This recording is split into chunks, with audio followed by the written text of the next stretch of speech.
Hey, it's Nikki, and today's episode is a special series called In the Loop, Communicating for Maximum Leadership Impact with my friends from Borshoff. I am a huge fan of the work Borshoff does to advance internal communication, and so happy that they have joined Gut Plus Science for a special series. Get ready for internal communication inspiration. There's so many nuggets of wisdom here. Hey, it's Katherine Coble, your host for a very special Gut Plus Science series called In the Loop, Communicating for Maximum Leadership Impact. Our big goal is to help leaders become better communicators, because communication is your best tool for leading well. Let's go ahead and dive into this month's topic. Well, I'm very pleased today to have a wonderful guest with us, someone that I have known for quite a while now and have admired. Courtney Roberts is the president and CEO of the Riley Children's Foundation, and she has just been in the Indianapolis area doing amazing things for quite some time. And I think it's kind of interesting. Our paths have kind of been a little bit parallel. We've worked together in some past capacities, and we have some other interesting things. So before we really dive into today's conversation, Courtney, welcome.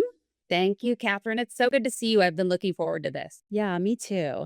And so this is kind of a funny thing I found. I don't know if you were aware of this or not, but we have this interesting parallel in our lives. So you were a double major at Butler University in your undergrad studies. And Butler is a wonderful private liberal arts college here in the Indianapolis area.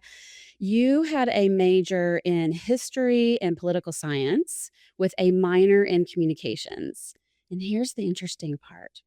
So I also went to a small liberal arts school. It was in Texas, TCU, and I was also a double major with a minor, and it was actually in all three of the same subjects, but in a little bit different order. So I had a double major in political science and communications, or really journalism, with a minor in history. So how about that for some coincidences? What led you to that?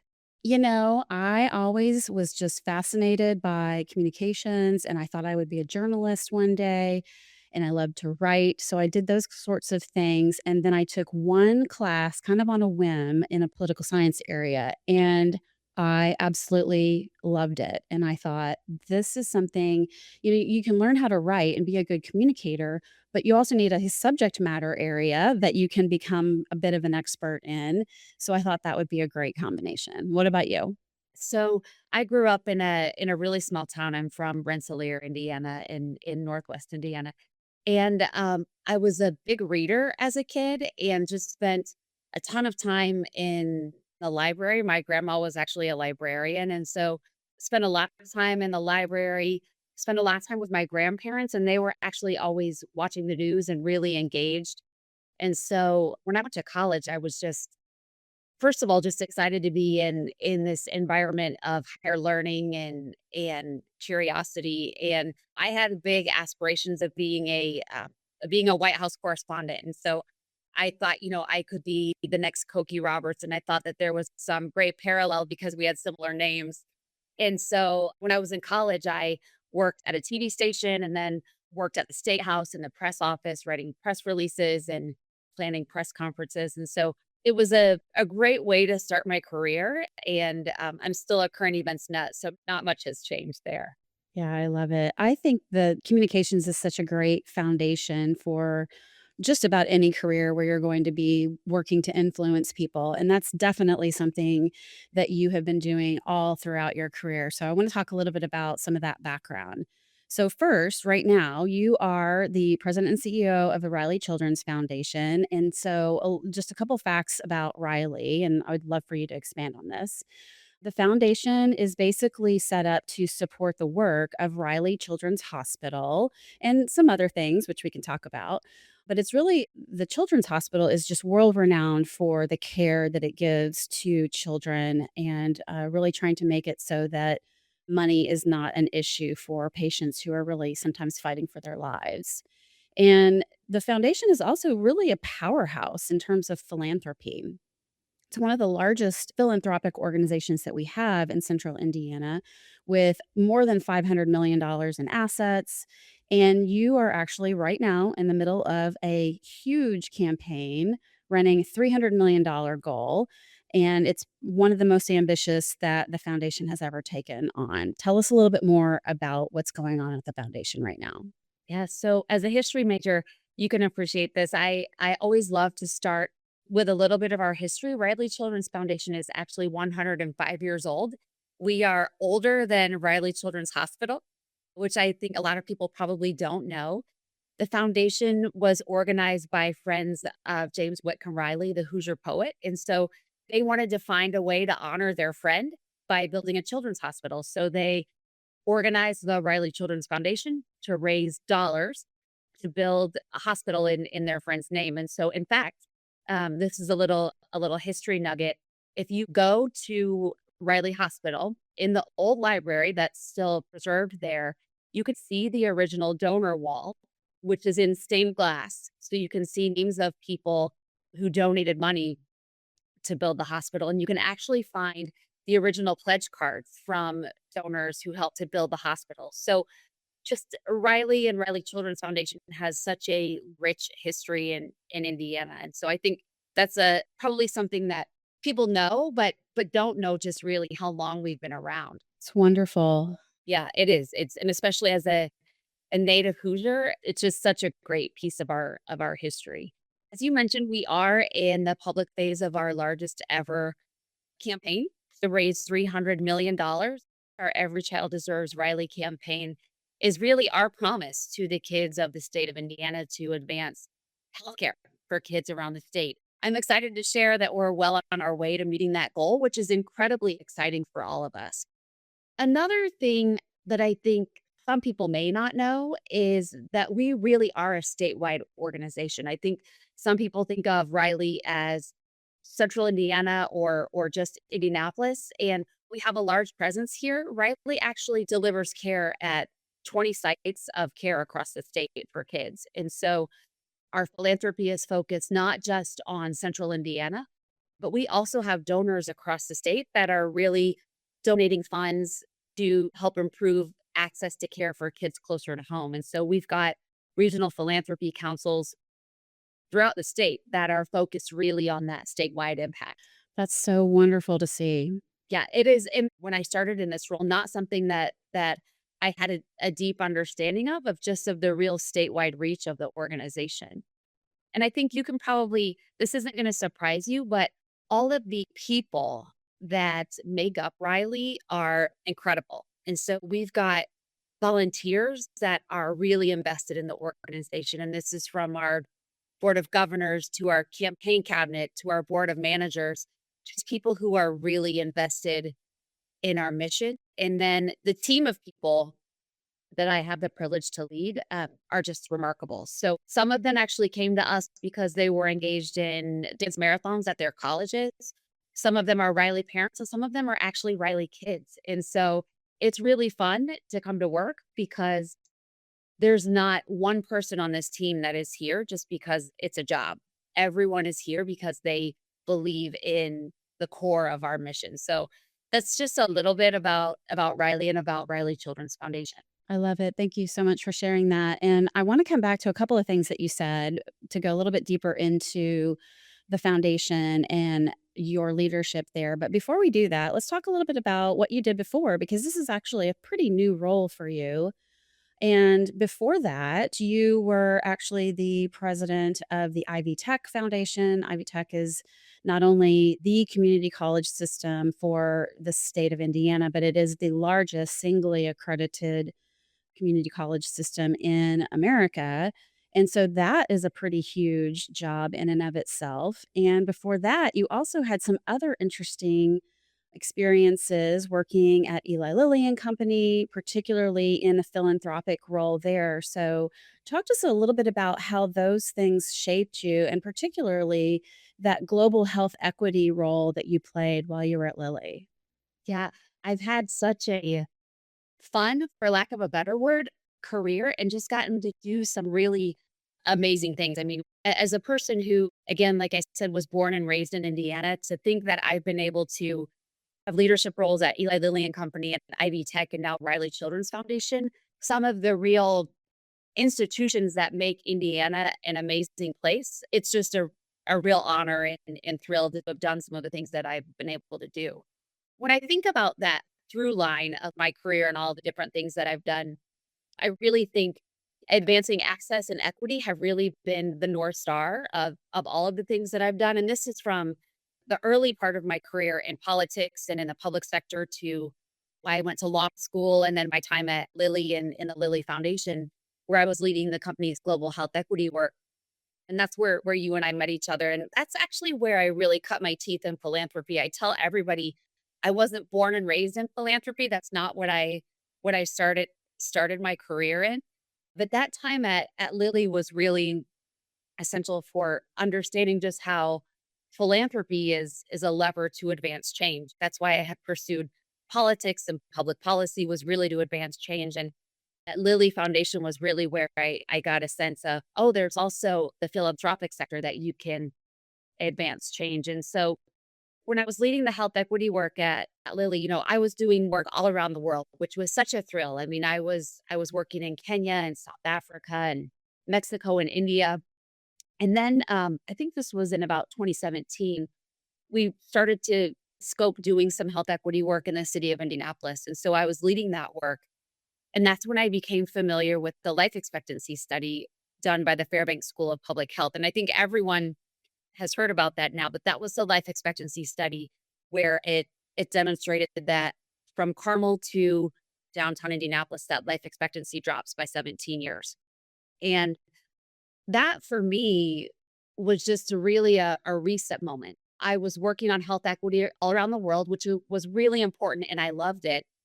But then to really know that there were zip codes in my own city that had the life expectancy of Iraq was a real eye opener for me. And so that really became my personal and professional mission was what can I do to help close that life expectancy gap in my home state? And so when I was approached about becoming the president of Ivy Tech Foundation, I really saw that as an opportunity to grow professionally, but to also really have an impact on, what had become my goal, because we know that any kind of education post high school leads to a better job, which leads to health insurance, which leads to generational change for so many people. And so I made the leap, and that was in early 2022. And that role, Catherine, was transformational for me. I grew enormously as a leader and just really proud of the work that we were able to do there. Now I'm at Riley Children's Foundation and just really feel like I'm living my purpose, which is a great way to feel. I said earlier that I'm a native Hoosier, and so I also come from a Riley family.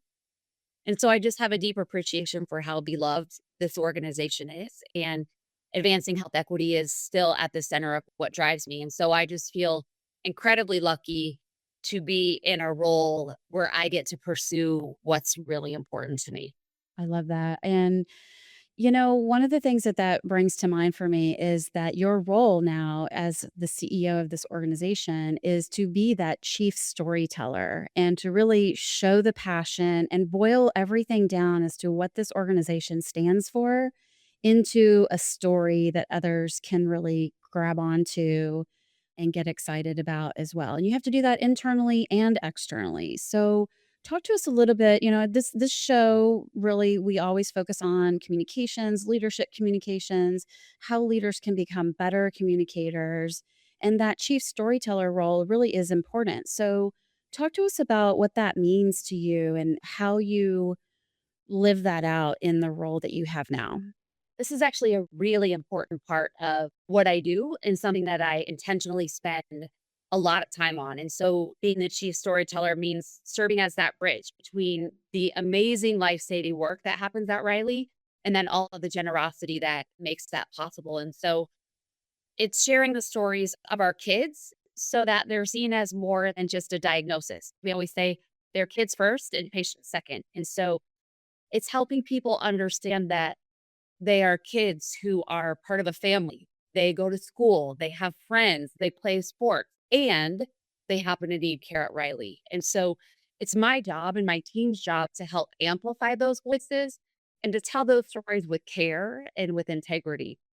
It also means telling the stories of our donors and sharing what inspired them to give and helping the broader community understand the why behind every gift. That's really important. So then donors are invested and they really see themselves as part of our story too. And so it's telling the stories of our kids and our families and our donors and really bringing that all together into one collective story for Riley. So important. And it's funny, something you just said made me think about the fact that I've always admired about Riley the fact that the donor base is so diverse. And for those who may not be familiar, of course, as you can imagine, any large foundation has large donors, estate giving, those big gifts and things like that. But you also have really built this cool base of donors that are just high school kids, for example, and they're raising major money through these dance marathons and things like that. Tell us a little bit more about how and why you have worked to build such a diverse donor base. This is something that I'm so proud of. Our youngest donors are kids and they are running lemonade stands and they give us their change for their donations. A lot of them have been Riley kids or they've got brothers and sisters or someone in their class has been impacted by Riley. Our donors are also high school and college students that, as you just said, who are participating in dance marathons at their schools. I don't know if you've ever attended a dance marathon. You have to. So maybe you and I could go together. This sounds great. It's incredible, and it will give you so much hope about the generations that are coming after us. I mean, it's just awesome to see. And then we have donors who make annual donations. They make transformational gifts. They consider us in their plan of giving, like you just said. It's also important to a lot of our donors that we're engaging their next generations in giving so that they can continue their family legacy of giving to Riley. And so for us, all of these donors matter. And those kids who are hosting lemonade stands today can lead to transformational gifts tomorrow. And so it's not the dollar amount that matters, it's the individual's giving capacity. And are we, as Riley Children's Foundation, engaging our donors in a way that helps them reach their philanthropic goals? So I'm really proud that as an organization, we are built to support all of these types of donors in a way that can help every donor achieve what's important to them. So I want to go back and talk a little bit about the actual organization itself and how you have set things up and how you are serving as a leader internally for a moment.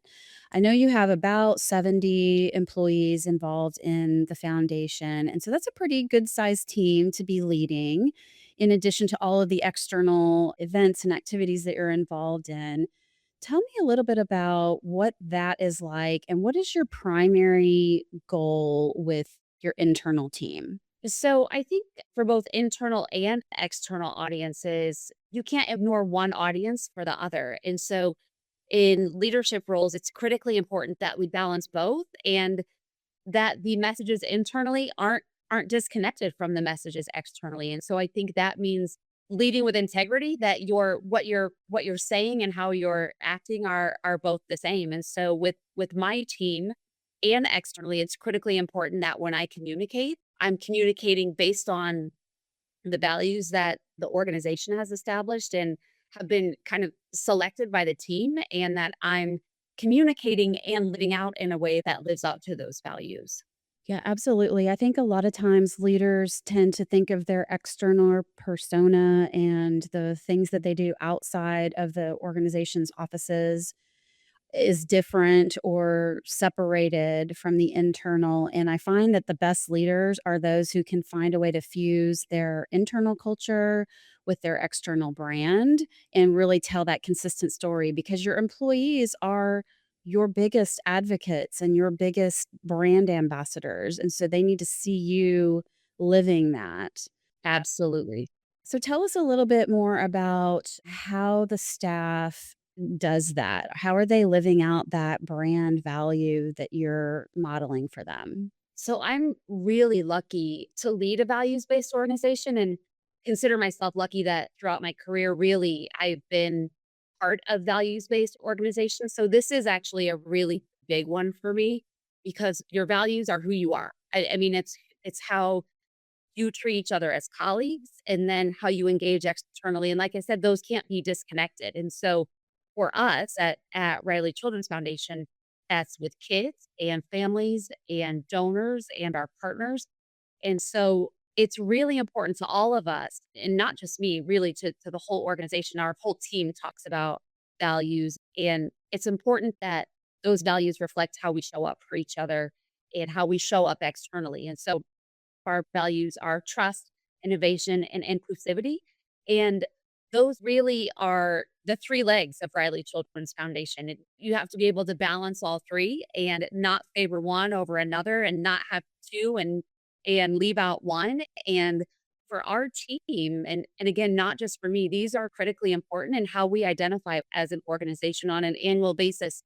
The team actually nominates their own team members in those values-based categories, and we recognize our team members every year, and what's so special about those is those are team members nominating each other, and so how do they see each other showing up in those values? And it's really special. When we did the awards last year, and I was lucky to attend that my first values awards ceremony, and when our team members got recognized by their teammates, they were really touched. And that's I mean, those values are something that we take very seriously at Riley Children's Foundation. And it was really great to see team members honor each other in that way. That peer element is definitely important, as is still the recognition from leadership of employees too. And one of the things that I also love about that is the ritual that you all put together with having that event, which you always have to be careful with that, right? You don't want to do things just because it's always been done that way. And you want to be sure that there's some authenticity and some real feeling and passion, and you're just not going through the motions.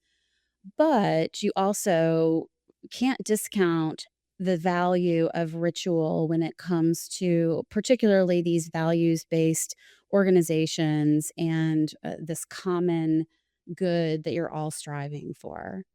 So, as I mentioned earlier, we talk on this show a lot about various leadership capabilities and things that you can do just to be a better leader and be sure that you're creating some consistency and some clarity around purpose and message and things like that. And I think, and I try to be vulnerable as much as I can with my team, but I think that some of my best lessons have come from some of the big mistakes that I've made and some of the struggles that I've had and some of the things that I've maybe watched other people struggle with. And I have made sure just to learn the lesson from that. I'm just curious if you have any hard lessons or struggles that you've had in terms of, your communication style or effectively communicating to your teams over the past 20 years in your career. Yeah, I learned a lot about effectively communicated, and I'm still learning, quite frankly. I've been really fortunate to work with some really effective communicators. I think you've talked to Sue Ellsperman, who I had the just privilege and sincere honor to work with and learn from her. And, I've been able to observe other people and other leaders communicate and kind of take what works for me and leave behind what doesn't. But so I've been able to learn and build as I've gone along a few things. So I've learned how to communicate really hard things and to do it with empathy, but to still communicate it. I learned how to communicate even when I don't have all the answers, but to be as transparent as I can and learn how to also balance communicating with confidence and communicating with compassion. It shouldn't be, but sometimes with women, we think about that and are forced to think about it more than others. It's become part of the job that I've really grown to love. And so I think one of the biggest lessons that I've learned the hard way is the need to flex my communication style for different audiences. And so how to say the same thing and deliver the same message in different ways for different audiences. I think at the leadership level, we could get really accustomed to being very direct and to the point, and that doesn't always land well with other people. And so how you may deliver a message to your board is going to be different than how you deliver the same message to your team. So just really learning how to flex your style and understand what your audience needs from you is really important. One thing for me though that's consistent regardless of the audience is I've learned to say what I mean and I mean what I say. There are no hidden meanings behind anything. You never have to try to guess, did she say this? Did she mean this? I say what I mean what I say. And so I try to be as clear as possible. And so my mantra is always be bright and be brief. So you can ask any of my teams that I've led. I also give them the same advice when I'm coaching them on presenting or communicating. Someone once told me they were going to get t-shirts made that said, be bright and be brief. So I'm direct and concise in how I communicate. And again, just say what I mean and meaning what I say. Another thing that I've learned is as a leader is that we're always communicating, even when we're not speaking. And so people are always watching us. And so they're always watching to see if you're present, if you're checking your phone, if you have your laptop open during meetings, how you're responding to other people, how you're engaging, how you're asking questions. And so I'm always also really mindful of how I'm just physically showing up as a leader because you're always communicating, even when you're not speaking or even when you're not writing. And so I think sometimes that may be even more important and more important to be mindful of is that everything we do is communicating something to our teams. And so how do we want to show up to our teams even when we aren't speaking? Absolutely. I just definitely want to say an amen to that. I just recently did a podcast and talking about digital body language and also talking about executive presence. And while some people kind of discount those things these days, I still think it's important. I'm not saying you should put on a show necessarily, but your body language is critical and it becomes even more critical with some gaps in it in a digital setting. So to think that you're not communicating things with your tone, with your body language, with your word choice, with your punctuation in a, message, all of those things are important. And that's not to scare a leader, but it's just to be real. People see different things when they look at you as a leader and you should just be aware of that. Yeah. And again, I completely agree. And some of that I've had to learn the hard way, but it's critically important. I mean, I watch other people, I observe other people. And so it's of course people are going to watch us. I mean, we're leading organizations and it's just critically important to understand how we engage and we're role modeling for others. And that's also important. I mean, like I said, I just said when I started the answer to this question that I've learned from so many of the people that I've worked with and I also want to be a good role model and show up for people in that way too. I love it. Okay, so I want to move into just a little bit of fun. I'm going to spring something on you, but I want to give you a quick lightning round and have you just answer a couple of quick questions. So I think this just gives people a little sense of who you are as a person. So, first question, dogs or cats? Dogs all day long, every day. Okay. Second question, for a vacation, beach, mountains, or city? Beach. Okay, very good. And then the last question is really just around leadership and reading. And I truly believe that leaders are readers. And I don't necessarily just mean nonfiction or business books. I think you can learn something from literally anything that you read. I'm curious if you've got a favorite book or a current read or something that you would want to share with everyone as just an example of the kind of thing that you're interested in reading. Oh gosh. So I read a ton and I've always loved to read. And so it's really hard for me to pick a favorite. So I'll give you the last book that I read and I just finished it on a plane last week. So on a work trip to and from Florida, I read Theo of Golden. It's I think it was out in 2025. I can't remember the author, but it was a very sweet book. And I would recommend it to anyone who's looking for just a little heartwarming and uplifting, read for these current times. It was very, very sweet and endearing. So I highly recommend for anybody who's looking to be uplifted. But like I said, I read all the time and love to read and will read just about anything. That's wonderful. I just recently heard someone else talking about that book too, so I think I'm gonna have to check that one out. You should pick it up. It's very good. Well, Courtney, this has been a wonderful conversation. I just really enjoy spending time with you and getting to know you better and understanding a little bit more about your leadership, which I have admired from afar for quite some time. So, thank you so much for being with us today, and to our listeners, thanks for listening.